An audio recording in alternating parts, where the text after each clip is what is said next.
Whoa! Howdy there. Almost didn't see you again. Recently, I wrote a provocative op-ed about the Seattle Freeze, and I received the digital equivalent of a biblical stoning for stepping into the public square with a less than polite message. I regret the edginess of my words and understand the defensiveness around an outsider challenging the culture of a place. Aside from the vitriol, that the outcome of the piece has been fascinating. More than 30 of you have reached out to me via social media to call me a corn cob and post images from some guy named Drill. Hayseed. Others, they've met me on the street and thrown dung at me. But all that being said, I guess I'm still just a small town country cowboy trying to learn the ways of the big city. Well, I guess I better be hitting the dusty trail. See y'all around sometime. Your tattoos are so deep, they really make me think. All right. Welcome back to Seattle Sucks, The where podcast about hating the city we love. Oh, yeah, we messed that up. All right, as you might have guessed from that awful intro, Colin is not on the boat again. Yeah, he is still ill. He is dying, once again, because he has children. What a mistake. Yeah, I keep telling him to take that zinc. He never listens. So, we got a great podcast ahead, a very exciting guest coming up. We have Shaun Scott. You may have heard of him. He is the candidate for District 4, Seattle City Council, who is going to win if you get out there and pound that pavement and put those ballots in the mail. We've got that interview. It's pretty cool. Yeah. Okay, but also the cowgirl in the Seattle Times, she's back. Yeah, Greg. The cowgirl is back, and she's giving us a Seattle Freeze update because apparently in this city, the Seattle Times has nothing better to do than to give this small town country cowgirl / lawyer editorial space to complain about the people of the city who, in a lot of ways probably deserve it. But just to give you a little taste, just to be clear, we come down on no one's side in this battle between her and Seattle. We're against everyone.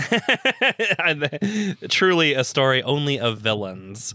It might be like a new movie that's come out recently that has got everybody all riled up. Save it for the Patreon. I'm talking about Trolls 2. Okay. All right.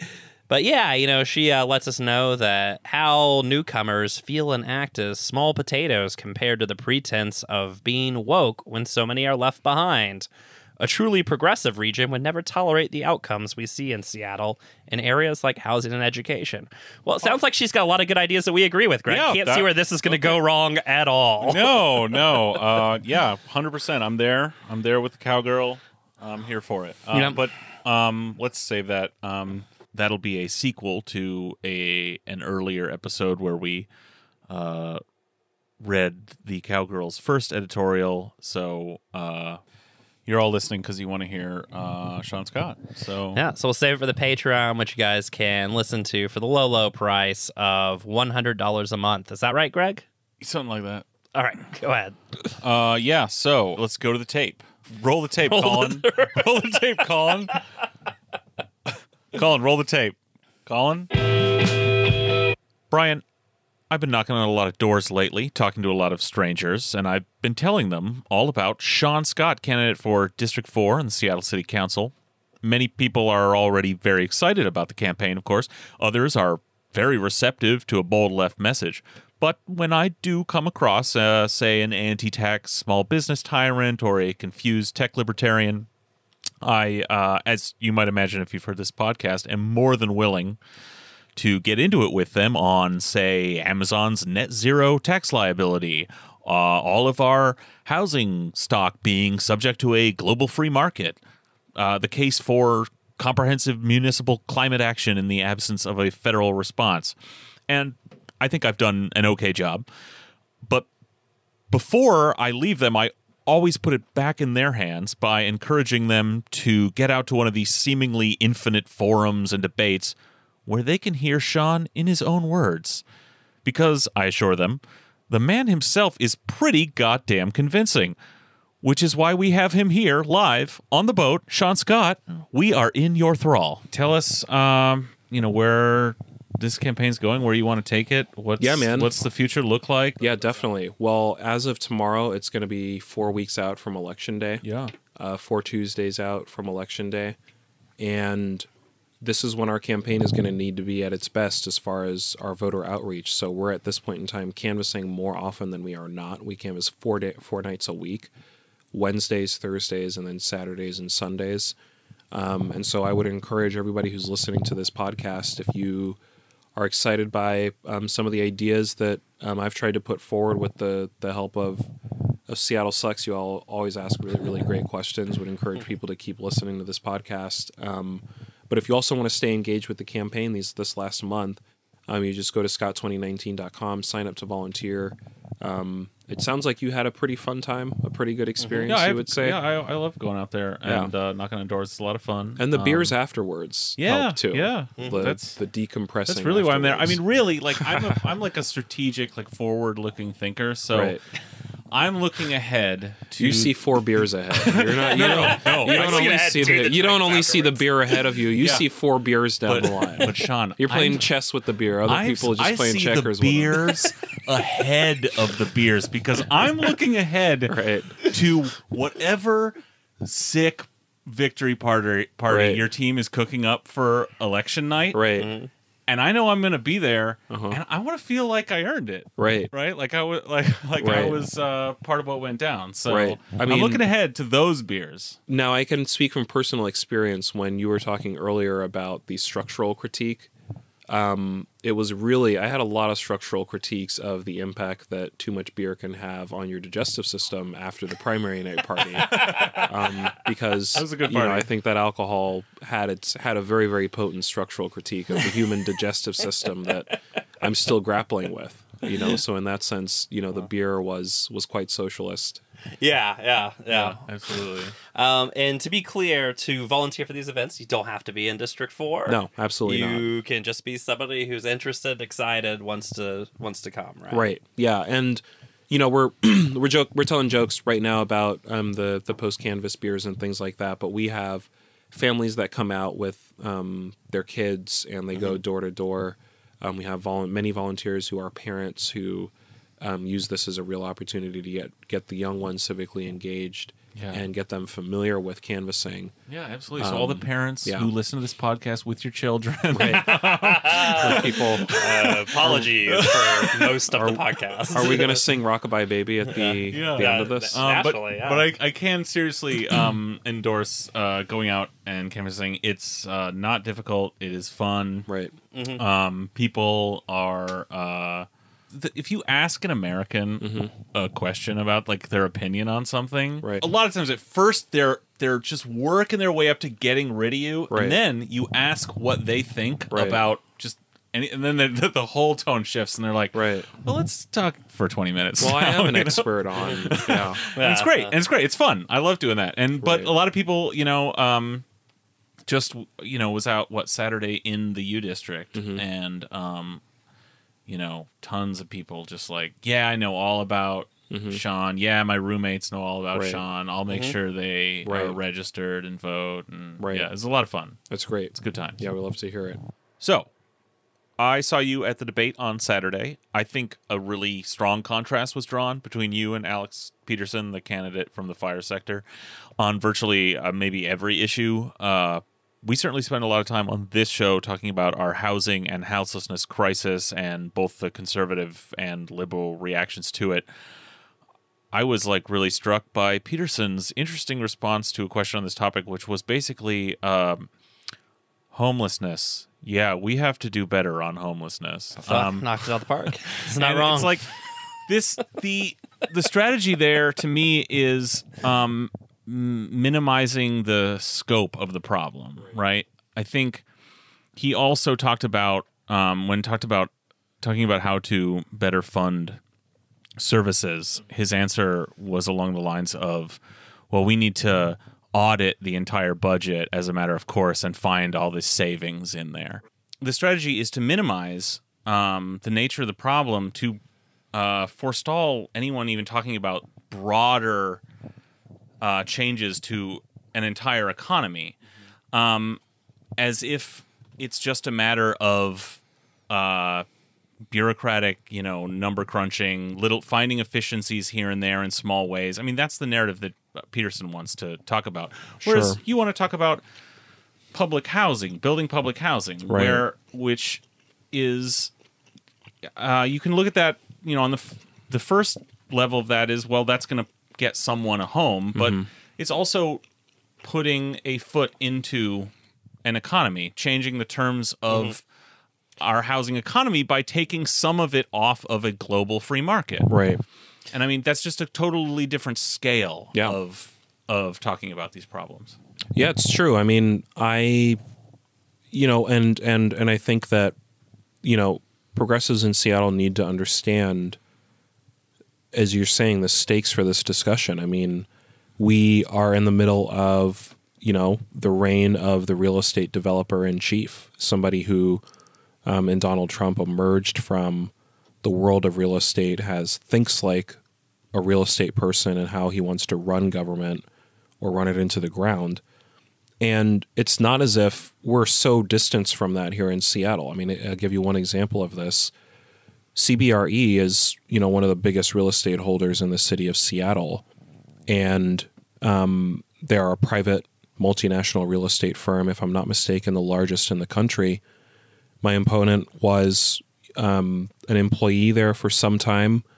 During that time, CBRE released a policy prospectus that explained, look, President Trump is probably going to do, a few things that we don't know how it's going to impact the economy, but by and large, he's actually probably going to be good for the country because he's going to be good for the real estate market. And, I think we have seen enough of what it looks like to have government and social goods distributed according to the dictates of the market. So that's why we're really deliberate about talking about public housing, about social housing, about potentially using a newly founded regional authority to build more social housing in this city, perhaps purchasing land as it comes available on the private market, and rather than allowing private market forces like CBRE to sort of do what they will with those lots, get those over to not-for-profit housing providers who recognize that housing really ought to be treated as a social good. Yeah. And we don't have a lot of examples in this country of times where we made sustained investment in housing as a social good. But the most visible example of when we did, and the most prolonged period of when we did decide to do that, the mid-20th century, imperfect as it was, unequal as it was, racist as it was, still resulted in what many critics of capitalism even call the golden age of capitalism, where you had as the biggest, a rise in middle-class fortunes in this country. Cities were more affordable than they ever were. People had the reasonable expectation that when they were turning 23, 24, 25, that they would have the ability to purchase homes. And so we can have that kind of sustained civic investment at the local level and at the national level, obviously, again. But it's going to take, I think, being really, really clear-eyed about the fact about the reason why we don't have it now is because we're not playing by the rules of the public sector. We're not playing by the rules of a true public commitment to these social goods. We're playing by the rules of some pretty unaccountable financial institutions that are thinking about how to turn a profit before they're thinking about how you're going to get, more affordable rent on the first of the month. Yeah. Yeah. So I used to live in your district a long time ago, back in 2007. So I got priced out, right, by a massive rent increase, and have been in Shoreline ever since. And one of the things that's happening, right, is as rents go up, it is not just affecting, you know, the racial demographics of the city. It's not just affecting the economic demographics of the city. It's actually affecting the political demographics of the city, right? Because left politics tend to be concentrated on the lower end of the economic scale. Right. And, you know, one thing, you know, somebody who's involved in a left project is if we don't do something to, you know, create public housing, to create, you know, a way for people to come back into the city. I mean, we are essentially ceding it, you know, both economically and politically to the rich, right?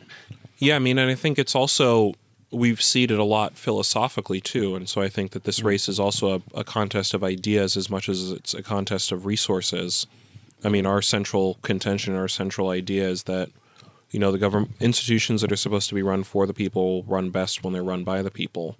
And when we need public utilities for, just like we have public utilities for light and water, we should have a public internet utility. We could potentially have a Seattle Green New Deal that really remakes the rules of our economy and the rules of how things work in the city of Seattle conform more to a holistic, environmentally conscious ethic than we do to sort of these cycles of using and dispensing that I think we see under capitalism. So it's a philosophical contest that I think plays directly into the material contest. And so I see those two things as really, really linked with one another. Yeah, and kind of what I'm hearing from you, too, is this idea of having a distinct political, philosophical difference of belief in that you think people actually have a right to dignified life, which means things like not just a right to housing, but, yeah, you know, a right to be able to use those things that are actually required for modern society, like internet and stuff like that. And I think with the Green New Deal, I think to get into this idea, too, of public transit, right, which, you know, we had a mayor that during the great squeeze downtown or whatever when Sawant was like, you know, public transit should be free and it should stay free. And Durkin's response was, but then it wouldn't cost money, so that doesn't make sense. You know, and it's Or they, the transit department was like, well, that would be very popular. Right. And, That's going to be a problem for us. And so I think, you know, as we here stand on the precipice of, you know, living in Mad Max or whatever, yeah, maybe you talk about the Green New Deal and public transit a little bit and, you know, some of your proposals. Yeah, well, this at the same time that this is an issue we have really led on. I think we were one of the first candidates, if not the first, to really start talking in detail about what a Green New Deal could look like. Certainly in the D4 race, and I think maybe even generally, I think Shama Sawant's campaign may have had us beat as far as calling for a Green New Deal broadly by a month or two. But I think we tried to put real flesh on that skeleton. But so much of the framework of this has been provided nationally by organizers that have been doing great work in the Sunrise Movement, and obviously it's an issue that AOC has championed. But also locally, you know, organizations like 350 Seattle, Got Green, Puget Sound Sage have been calling for a Seattle Green New Deal. So all we tried to do was say, let's boil this down into terms that people can immediately relate to in a district level city council race. We all understand that, you know, the number one source of our carbon emissions comes from transit, and most of those are from people on their workaday commutes because they couldn't find enough affordable housing close to where they work. So that our investment in social housing is tied to our climate justice strategy, which is tied to the fact that we want to encourage people to explore the city outside of cars, on foot, via bike, and by mass transit. So our endorsements from the Transit Writers Union and our support for the Orca for All program on the way to universally subsidized or free public transit, as well as building out a center city streetcar connector and taking action on building out our bike master plan. All of those are amenities that everybody wants to see, right? There would be very few candidates, I think, that would disagree with any one of those things. The problem, and this is where I think we have the real edge in talking about this Seattle Green New Deal, is we've also talked about how we want to see it funded, which is a more difficult conversation for many people. So we've said potentially have the city go into debt with the county, have a real estate speculation tax so that speculators that are building housing that is not workforce housing and that go vacant for many, many months because nobody can live in them, that behavior is disincentivized. Yeah. We've talked about progressively structured congestion pricing, a little bit of a contentious issue on the left, but one that I'm pretty optimistic we can find a way of enacting such a pricing scheme in a way that doesn't hit working people who have to lead car-dependent lifestyles twice by first displacing them and then secondly making them pay to drive back into the city that they got displaced from. So those are all, it's really about, I think the Seattle Green New Deal is about a comprehensive vision for big infrastructural projects that are going to take big chunks out of our city's carbon footprint, not just painting around the edges, but really taking on the biggest sources of our pollution and our biggest sources of our carbon emissions, and saying explicitly that we can't get there without making historically the most privileged groups pay more for it. Yeah. Yeah. On ambitious subjects like the Seattle Green New Deal, many people I've talked to on their doorstep are broadly very supportive and into it, but there's also a skepticism about the viability of that, and also I think a conventional wisdom which says that a left candidate, or rather council member, will necessarily be isolated and divisive and not be able to enact the boldest parts of their agenda once they're there. So what do you say to someone with no faith in city government's ability to get big things done? Yeah, well, I mean, the present city council resolution, if I'm not mistaken, was passed unanimously.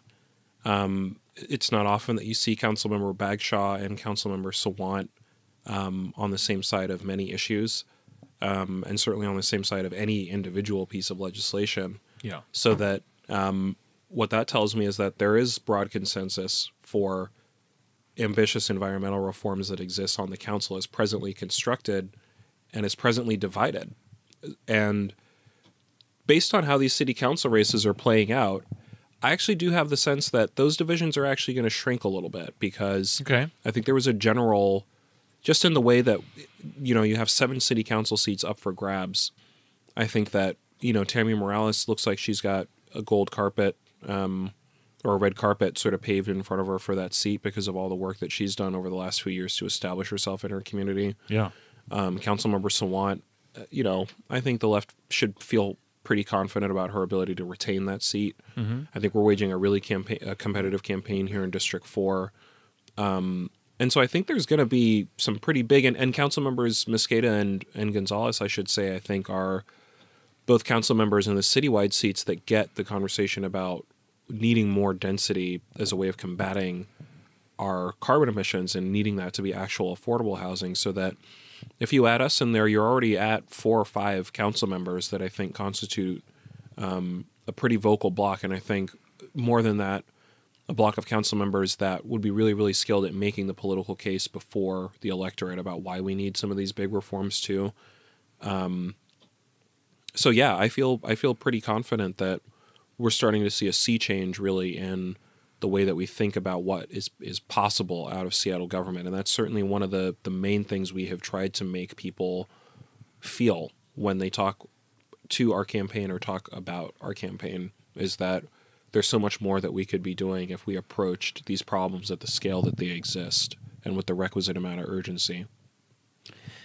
Yeah, and I think, just to piggyback on Greg's question a little bit, I think if you talk to the average person who doesn't vote, which is literally the average person, right? Which is the vast majority of people, their main complaint is always, well, I feel like it doesn't matter what I do. And now we had a couple of years ago that exact thing played out, right? We have a unanimous vote for a head tax.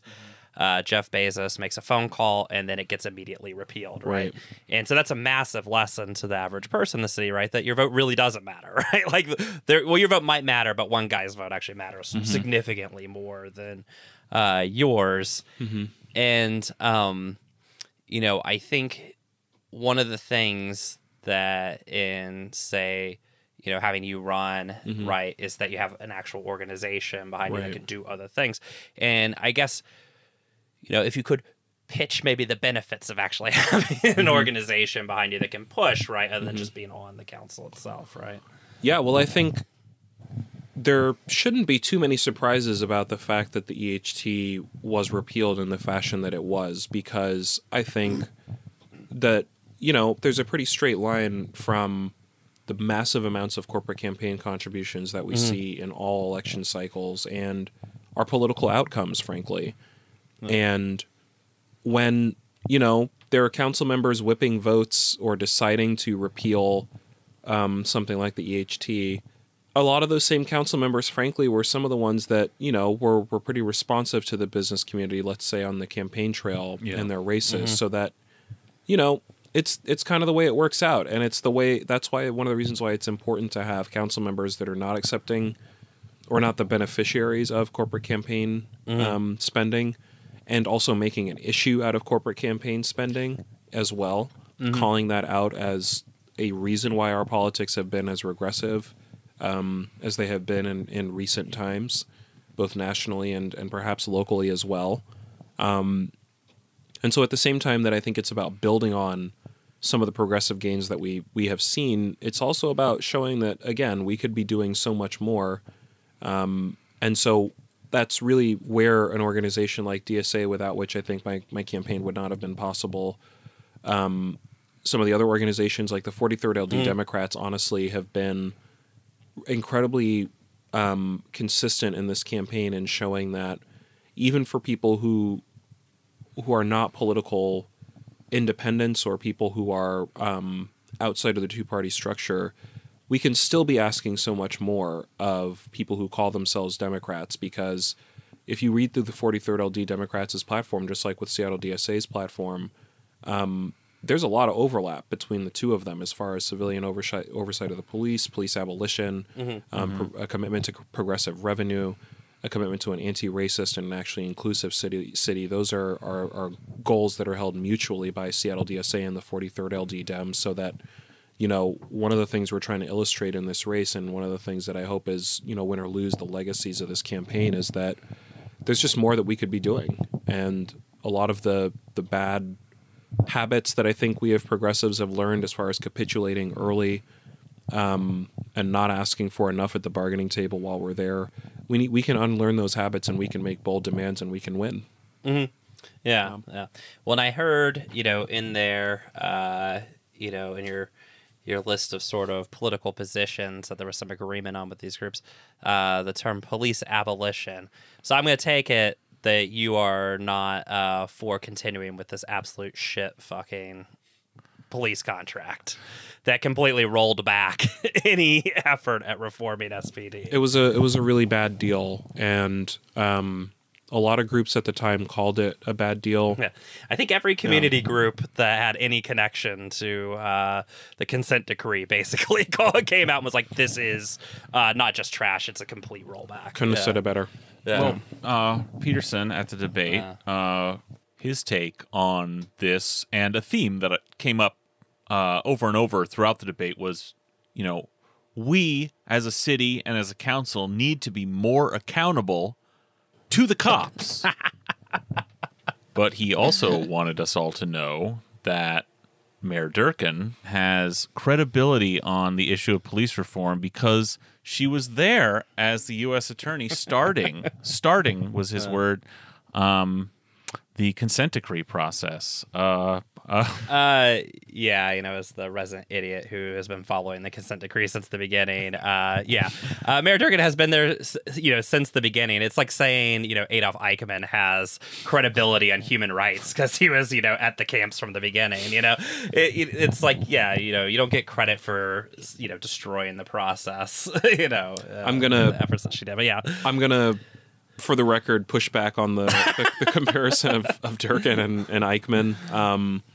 But I am going to say that you're right to call attention to my use of the word abolition, which has rankled some people in this race a little bit. And it's really, really funny because people have a way of telling on themselves by getting offended by the idea of police abolition. Oh, yeah. Because what they think you're talking about is they're focusing not on the historical context of the word abolition, which is literally the end of slavery, which was preserved through the 13th Amendment in the Constitution and the subsequent establishment of a very, very vast criminal justice edifice that has reproduced and preserved slavery in a lot of ways. That's not what they see. They hear abolition and they think what you're talking about is that tomorrow we're going to push all cops into the ocean, which is an idea that some people have. When we're talking about abolition, we're talking about severing the links that the contemporary idea of policing and the contemporary practices of policing have to the slave state in the United States. Yeah. And those are not imagined links. When we had this conversation nationally, as Michelle Alexander's book, The New Jim Crow, was released and I think reabsorbed by many as a result of the emergence of the Black Lives Matter movement in 2014 and 15. Abolition is a philosophical position that is rooted, a philosophical position that is also speaks to the material need that many communities of color have to dismantling the current criminal justice system as it exists and all the links that it has to this very, very sordid past. So I use the word very, very deliberately, and it's interesting to see who gets queasy about it. Yeah. Because I think they're not really hearing the operative word there, and the fact that we did have an abolitionist movement in this country, right? Yeah. So maybe we should have another one, is really my only point. It's also, it goes back to the need to actually take a stand that addresses the true scale of the problems and solutions. So if you're talking about police reform, you're again, you're talking about like the problems are in the details somewhere, that we need, you know, better training or whatever. And it's been done. It's any historical analysis, like you've said, like just doesn't bear out that that's going to make any difference. The scale of the problem is the entire structure. I think, you know, abolition as like a rhetorical starting point says to people, gets a conversation started. It's like, no, it is that big a problem. Even if you're picturing the total, like you said, pushing all cops into the ocean, that's accurate in that describes the scale we're talking about. Now, the next question is, well, what does it look like, and how is that done? But the scale is that big because the whole system is patently evil and doesn't work. When I think what I'm hearing from you, Shaun, right, is moving beyond this bad apples theory, right? 100%. That we just have a couple bad actors in SPD, right? Or that we have a couple bad actors in maybe real estate, right? You know, that we're actually looking at structural problems, and that your thing that you were bringing that is, new for American politics, right, is actual structural critique, you know, as opposed to just if we hit the right button, turn the right dial. Exactly. Yeah, couldn't have said it better. I got to tell you, I made the decision to attend the Seattle Police Officers Guild Public Safety Forum that's going to be happening on Wednesday. They reserved 20 seats for Safe Seattle, a group that has been recognized by the King County Democrats as a hate group. And I had to really go back and forth about this because on the one hand, yes, it will be very personally perhaps uncomfortable to be there. I can imagine the line of questioning and to say nothing of the energy in the room, let's say physically. But I think I want people to look back on this campaign and say they spoke truth to power, and it didn't matter where the power was. They ran their mouths about police abolition on Twitter, and then they went in front of the Police Officers Guild and said the same stuff that they were saying online to their supporters. That amount of consistency, I want other people to really, take away from this campaign that there's an amount of bravery that all of us have in confronting some of these big structural issues that we can tap into if we really have to. And so I'm going to try to lead by example on that question by attending the Seattle Police Officers Guild Forum, where I think I'm probably going to be the only dissenting voice on some pretty big questions, and maybe even the only minority candidate present, depending on how things shake out with some of the other campaigns. So I would not suggest that anybody come to that event. I would suggest that people instead come out and canvass with us. It's going to be a lot more fun. There will not be cops unless something goes terribly wrong. And it's going to be a good time. So unless you enjoy being deeply uncomfortable, but but I agree. I think that's one thing that like the left actually has to get over and get used to, though, is no more free passes, right? No more free passes for right wing shit. I think going in and being there is important. That's good. Yeah. Also, you're going to answer a lot of questions for the electorate in your district. They're going to hear you speaking that truth to that power in that room. But you're also going to be talking to cops who, you know what, a lot of people in this country, for the most part, I don't think they're hearing the actual abolitionist side of the abolition argument very often. Exactly. They're not hearing those answers. They're hearing,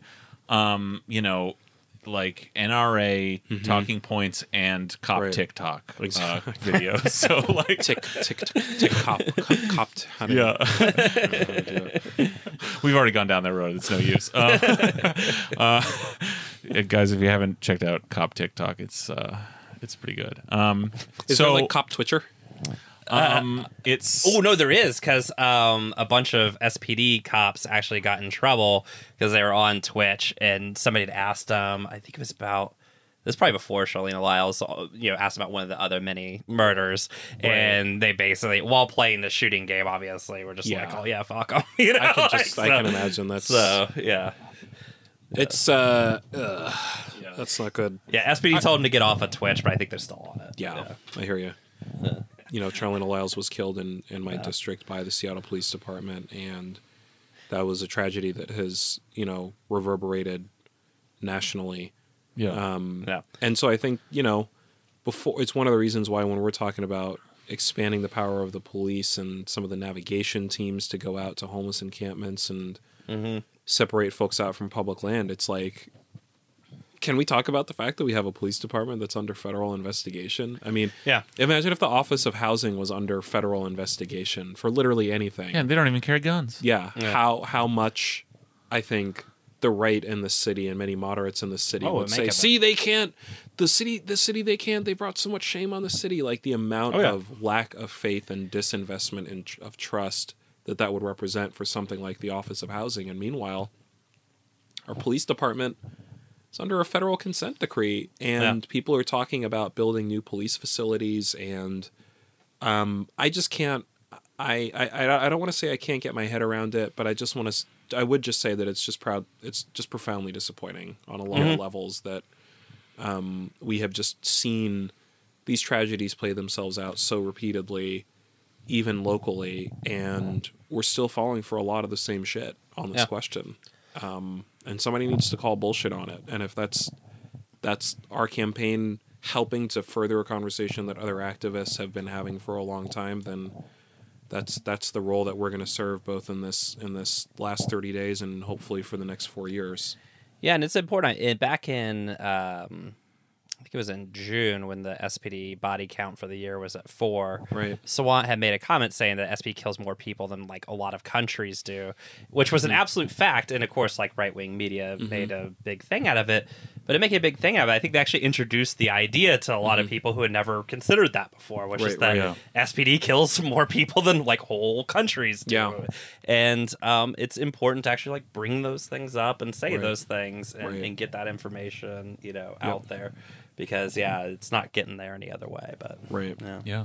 Well, thank you so much for coming back to the boat, Definitely, Shaun. love the boat.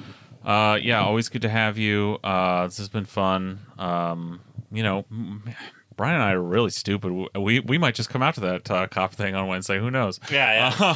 We are extraordinarily dumb. You guys should get some cop probability. costumes. Those are in red light. Some Halloween costumes. Slide right in. Yeah. Hell yeah. Hey guys. We should take up 2 of the Safe Seattle seats. Just sit in We'll the just middle. wear T-shirts with some of the things we've said about cops on this podcast on the front of them. So cool. Anyway, good times, everybody. Thank you again so much for coming. Awesome. I will be there at your victory party. Let's do it. wherever it ends up happening. And thanks again so much. And, Awesome, guys. Yeah, see you everybody out there Thank you. on that campaign trail, knocking those doors. Heck yeah. All right. Thanks for coming on.